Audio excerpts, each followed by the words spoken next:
Hey everybody, Dr. G here. I'm a clinical and forensic psychologist as well as a body language expert, and today we're going to be analyzing the behavior and body language of Jeffrey Epstein's criminal colleague, Ghislaine Maxwell. Before we get started with this, a couple of quick things. One, I wanted to make sure you know this is not a psychological evaluation of any kind. These are just my opinions. In addition to that, I do want to remind you to like and subscribe if you want to see more content just like this. All right, let's go. Recently, I released a video covering some of Epstein's network and his friends. We looked at part of this interview. We're going to be going much deeper this time. We're going to be looking at a lot more. And for those who don't know, Ghislaine Maxwell was sentenced to 20 years in prison back in 2022. What she's potentially going to be doing is speaking in front of Congress, apparently telling the truth about everything that happened. What we're going to be looking at today is her capacity to lie, to see if there's any true value in what she might have to say. All right, let's just jump right in. And she revealed intimate details of how this one-time socialite is dealing with daily prison life. So they wake you up at 6, and you can go to breakfast, which consists of a series. So the first thing you're probably going to notice is her disheveled look. She certainly doesn't look like a former socialite. Even in prison, people tend to look a little bit more put together when they're going to be in an interview or something like that. So right now, she seems very scattered. You see her rubbing her lip. We do that to try to calm ourselves down. We're going to get to some of the more important stuff, but I want us to get a little bit of a baseline right now. And a piece of fruit, generally. And then you have to make your bed sort of military style. You saw her blinking a lot after she said that. She's scratching her head. She's someone that's showing a lot of distress right now. Piece of fruit, generally. And then you have to make your bed sort of military style. So there's nothing that's... As you can see, she's just all over the place. She can't seem to sit still. She must be very uncomfortable. This is somebody who looks like they're constantly trying to soothe themselves. Hours or so. It has to be a prescribed way, otherwise you can to trouble. You can get what's called a shot. And then at 7:30 you go to work, and for me that means I go to the... She can't seem to decide how she wants to look either. She's putting her hair in front of her face, putting it back behind her ear. She's just all over the place. Law library to help people so they have detainers or they have warrants or they're trying to appeal their case and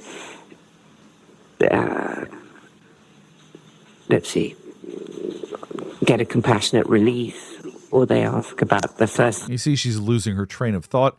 It's a very peculiar interview so far, actually. Step Act and how credits are applied to their time, that sort of thing, and I answer those types of questions. I also help people file out their administrative remedies, and that is until...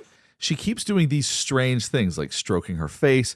She, for a moment there, actually seemed much more coherent, much more straightforward.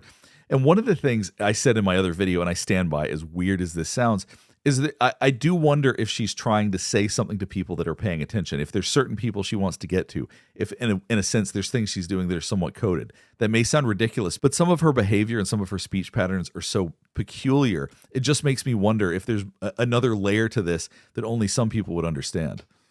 10 o'clock, when you have to come back and they call lunch. So we're going to skip ahead to something more relevant. Now she's going to talk about the fate of Jeffrey Epstein and whether or not he was murdered. That he was murdered.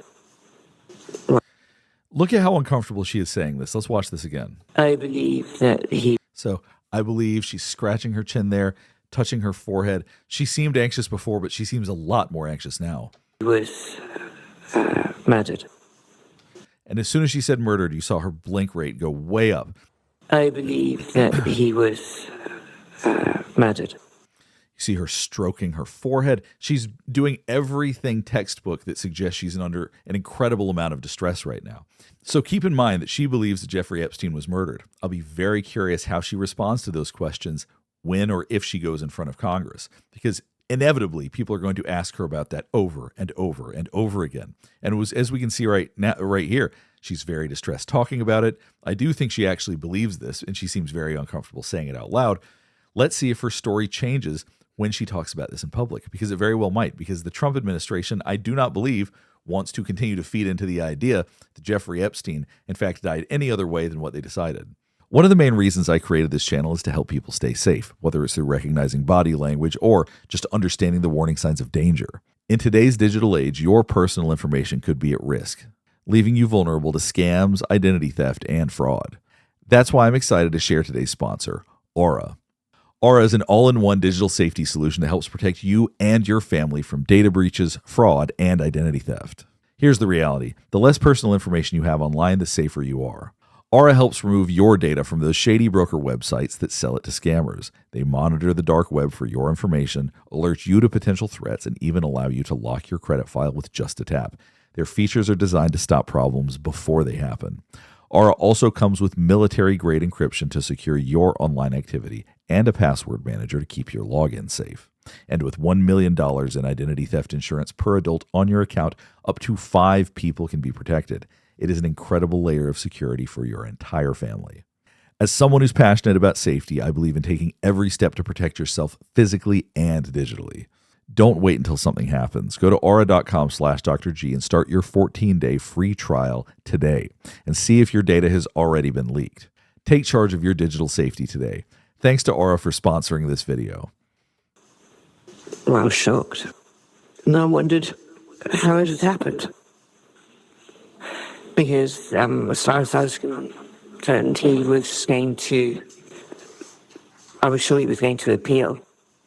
And I was sure that he was covered under the non-prosecution agreement. Now look how straightforward and clear she is talking about these things. She's talking about a memory she had, something she's thinking about, her belief about what Jeffrey Epstein would do. She believed he would appeal. She seems very direct and straightforward. We don't see any distress right here as she's talking about this. So once again, this backs up the idea that she truly believes that something happened to him. That he was covered under the non-prosecution agreement. But I wasn't in the indictment. So I wasn't mentioned. I wasn't even one of the co-conspirators. I obviously wish I'd never met him. You know, looking back now, I probably wish I had stayed at. So as she's talking about, I wish I'd never met him, she's rubbing her eye. There could be some truth to that. She may feel distress about that and think that she wouldn't be in this situation had she never met him.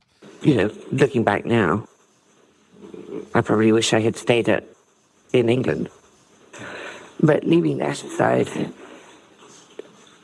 you know, I tried to leave and start a new job and move on from the end of 98. Now we're seeing her body language change a little bit. This part may not be so true. You know, I tried to leave. She's more hesitant as she's speaking. She's touching her lip. She's looking away. Start a new job and move on from. She put her hands down. There's a lot that makes me think that this right here is her being deceptive. The end of 98, 99. So I wish that I had been more successful at moving on. Because I became a banker. So I should have. Saw her eyebrows go up when she said she was a banker.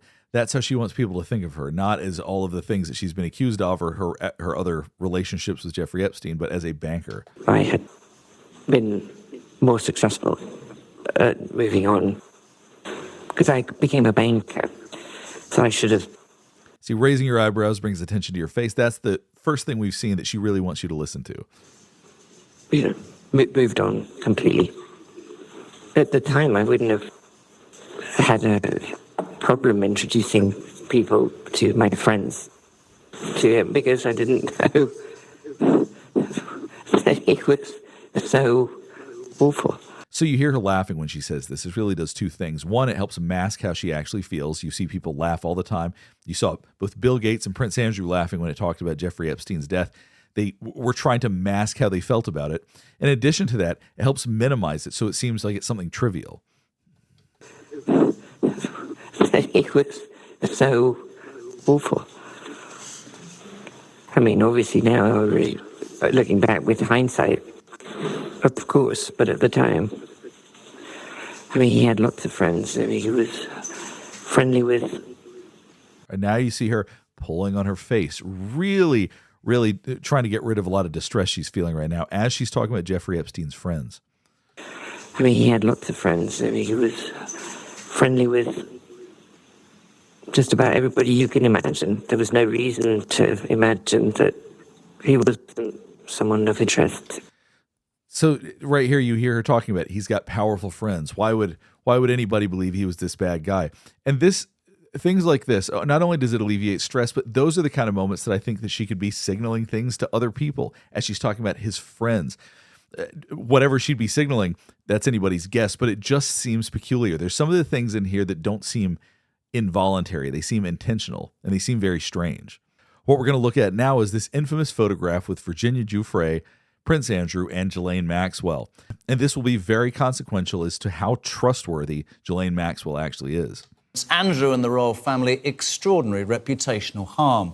Let's see what Ghislaine Maxwell has to say about it. Well, it's a fake. I don't believe that. I don't believe it's real for a second. In fact, I'm sure it's not. There's never been an original. And further, there's no photograph. And I've only ever seen a photocopy of it. I don't believe it happened. And it's certainly the way as described. Now, I covered this in my other video, but I think this is an extremely important part of how she lies.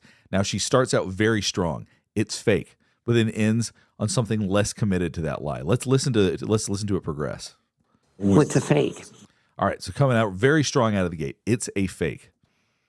I don't believe that. I don't believe it's real for a I don't believe it's real. And then she says, for a second, but I don't believe it's real. That's less committed than it's a fake. And this is what you do. You let someone who lies repeat the lie over and over, and it's going to change and it's going to get weaker. second. In fact, I'm sure it's not. So then she tries to correct the fact that she said that she believes it isn't real. There's never been an original. And further, there's no photograph. And I've only ever seen a photocopy of it. The way that she talks about the fact that it's not the original, it's a peculiar way to focus on this. I've only ever seen a photocopy, that it's not the original. To me, that makes me believe that she knows the original is destroyed. So the fact that she focuses on it that way, and it's not the way that most people would think about this. For a second. In fact, I'm sure it's not. There's never been an original. And further, there's no photograph. There's never been an original, as she's only seen photocopies of it. The way that those thoughts are strung together is very peculiar. And I've only ever seen a photocopy of it. I don't believe it happened. I don't believe it happened. Once again, it's getting weaker again. And it's certainly the way as described would have been impossible. I don't have any memory of. You can hear her going back and forth. She'll say something that makes her commitment to it weaker, and then she'll try to reinforce that. Well, it's a fake. I don't believe that. I don't believe it's real for a second. In fact, I'm sure it's not. There's never been an original. And further, there's no photograph. And I've only ever seen a photocopy of it. I don't believe it happened. And it's certainly the way. Touching her cheek as she's saying that, brushing her hair behind her ear. She has done this before when she was being deceptive in this interview. As described would have been impossible. I don't have any memory of going to tramp. Certainly not in the outfit that I would. I don't have any memory of going to tramp, especially not in that outfit.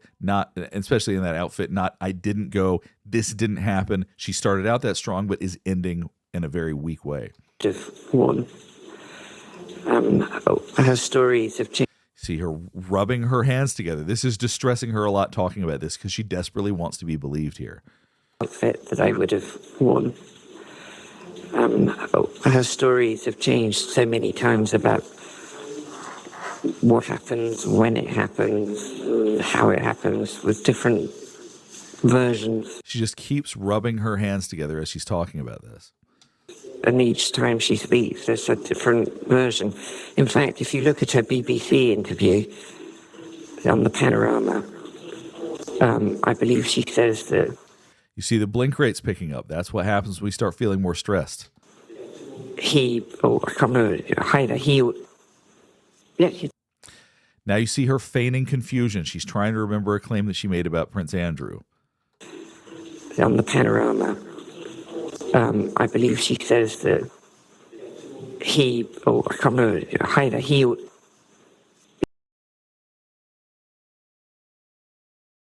Sorry, what she described was a little bit too graphic, so I bleeped it, but it was something pretty disgusting. But you can see her feigning confusion. She's overdoing it.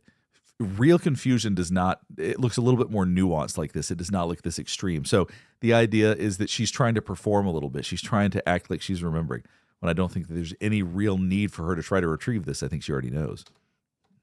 That's the only time she's ever said that. Now we're going to see her talking about Bill Clinton. The feeling was mutual. Well, he's one of the most interesting people I've ever met. He was extremely sharp and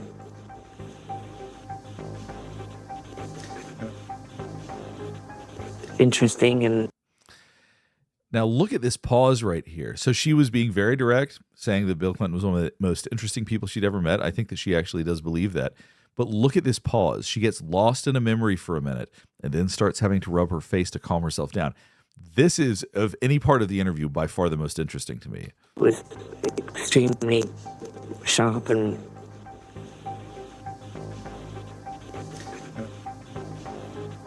think about the amount of distress you would have to feel to really have to rub your face that hard while looking away. There's something about her connection with Bill Clinton that brings her a tremendous amount of distress. I don't know what it is that's going on in her mind, but she looks like she is retrieving a memory as we speak. Really fascinating to me. extremely sharp and Stopped mid-sentence. He was extremely sharp and look at her. She's off thinking about something. interesting and has a broad range of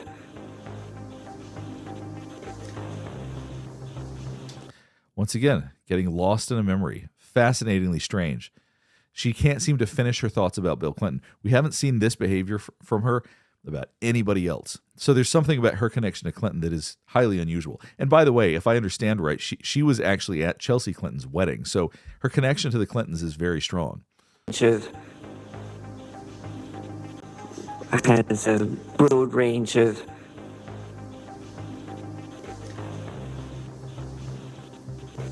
knowledge on the world. Has a broad range of knowledge on the world. Let's go back and listen to exactly how she described Bill Clinton. It's such a meaningless, meandering, such a peculiar way to describe somebody. There's something about what underlies this, the subtext about what she's saying. There's got to be more to what she means by this than what she's saying, because she's showing a tremendous amount of distress, and she's describing him in some very plain, sort of dull language.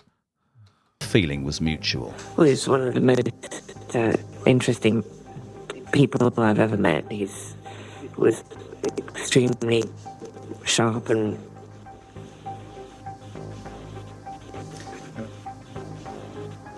interesting and has a broad range of... We're seeing some deception here. There's the brushing the hair behind the ears, the moving around. She's now protecting her neck. She's looking down. We do this oftentimes because we don't want our neck to be vulnerable, because that's a very dangerous part to leave vulnerable. So as she's thinking about this, there's something that's making her feel very defensive. knowledge on the world. Who do you describe like that? He has a lot of knowledge on the world. What does that even mean? That is such a meaningless statement. Obviously, it means something to her, but just there's something about this description that means a lot more to her than it does to any of us. So we'll go ahead and stop here. Hopefully this is helping you better understand some of the behavior and body language we saw. Let's talk a minute about whether or not there would be any true value in her testifying in front of Congress. Based on what we saw today, unless she has really strong evidence that proves everything that she is going to either say or dispute, I think that her testifying in front of Congress would be pretty close to meaningless. What motivation would she have to provide anything that's actually meaningful? Because anything meaningful would mean that she is lying about everything she's saying right now. She would all of a sudden have to completely change her story. She would have to admit all these connections to Epstein that she essentially denies. She would have to admit to all the things that Virginia Giuffre accused her of, and I don't see her doing that. I think her going in front of Congress would only cause a spectacle, and I don't know what purpose it would actually serve unless she was able to say, this is the truth, this is the list, here's how I can prove it. I don't think that's going to happen. I think that she is going to give the Trump administration exactly what they want, which is to try to make this all go away if she thinks that that will help get rid of her sentence. Now, Ted Bundy actually tried to do something like this. It wasn't in front of Congress. It was with a religious leader, but he did an interview and gave that religious leader everything that he wanted. He told lie after lie after lie. Ted Bundy did, in order to give him what he wanted, hoping that there would be a stay of execution, hoping that he could delay being executed. Now, it didn't work, but it doesn't change the fact that he tried. Anything that maybe will work in his favor. I'm not so sure that she is any different. Based on the things that she's been accused of, based on the lies that we saw today, I just don't know how we can trust anything she has to say in front of Congress that is not directly backed up with irrefutable proof of what she's saying, whether something did or did not exist, or whatever it is that they want her to talk about. I absolutely do not trust that anything she says can be taken at face value unless she can prove it. If you have any other thoughts about this, or if there's anything else you want me to analyze, please let me know in the comments below. Last thing before we get finished up is I do want to remind you to like and subscribe if you want to see more content just like this. All right, thanks for watching.